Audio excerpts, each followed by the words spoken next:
Now, we all know the story of Joseph, right? But for those who don't, let me give you an insight into what transpired. Joseph, a handsome young man, was his father's favorite. His father, Jacob, loved him deeply because he was born to him in his old age. To show his love, Jacob made Joseph a coat of many colors. But his older brothers grew jealous of him because he was his father's favorite and because of his dreams. For he dreamed where elements and plants were bowing to him. One day, Joseph's brothers had gone far into the field to tend their animals, and Jacob sent Joseph to see how they were doing. In obedience, Joseph put on his coat of many colors and ventured across the vast land, seeking his brothers.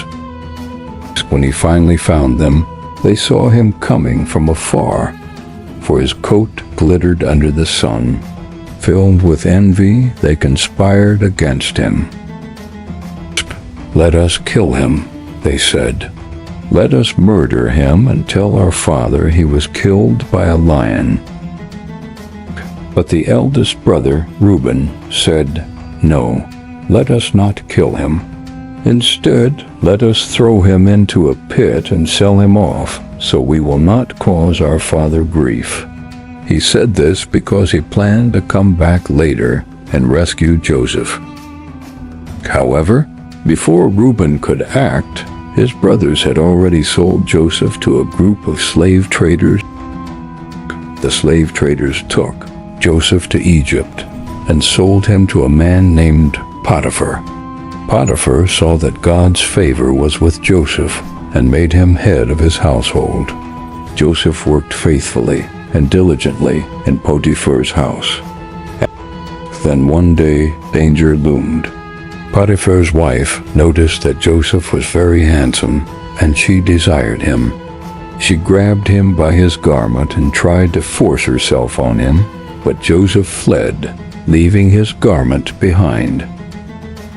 When her husband came home, she showed him the garment and said, "That Hebrew slave you brought here tried to take advantage of me, but I caught him by his clothes."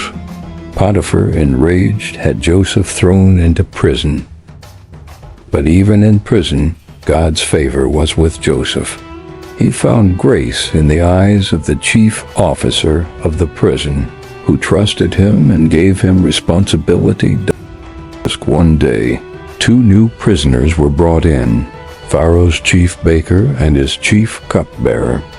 Both had troubling dreams one night. The next morning, Joseph noticed their sadness and asked what was wrong. They told him about their dreams. Joseph said to them, "Interpretations belong to God. Tell me your dreams." Asterisk, the cupbearer said, "In my dream I saw a vine with 3 branches. It budded, blossomed, and produced ripe grapes. I took the grapes, squeezed them into Pharaoh's cup, and placed the cup in his hand." Joseph replied, "This means that in 3 days, Pharaoh will restore you to your position."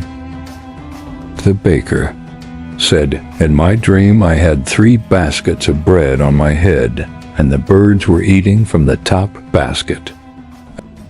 Joseph said, "This means that in 3 days Pharaoh will have you hanged, and the birds will eat your flesh." Everything happened just as Joseph said. Before the cupbearer left, Joseph pleaded with him, "Please remember me when you are restored. Tell Pharaoh about me." But when the cupbearer was reinstated, he forgot Joseph died. 2 years later, Pharaoh had a disturbing dream that none of his magicians could interpret. Then the cupbearer remembered Joseph and told Pharaoh, "When I was in prison, there was a Hebrew young man who interpreted my dream, and everything happened exactly as he said." Pharaoh sent for Joseph.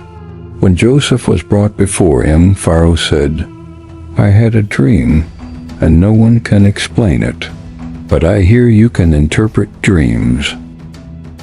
Joseph replied, "Interpretations belong to God. Tell me your dream." And Pharaoh sighed, "In my dream I stood by the Nile, and 7 fat cows came out of the river and grazed. Then 7 thin, ugly cows came up and ate the fat ones. I also saw 7 healthy ears of grain and 7 thin ones that swallowed them up." Joseph said, "Both dreams mean the same thing. God is showing Pharaoh what he is about to do.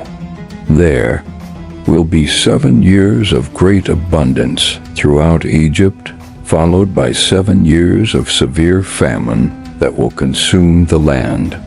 Therefore, choose a wise and discerning man to oversee the land of Egypt and gather food during the years of plenty, so the people may survive during the famine."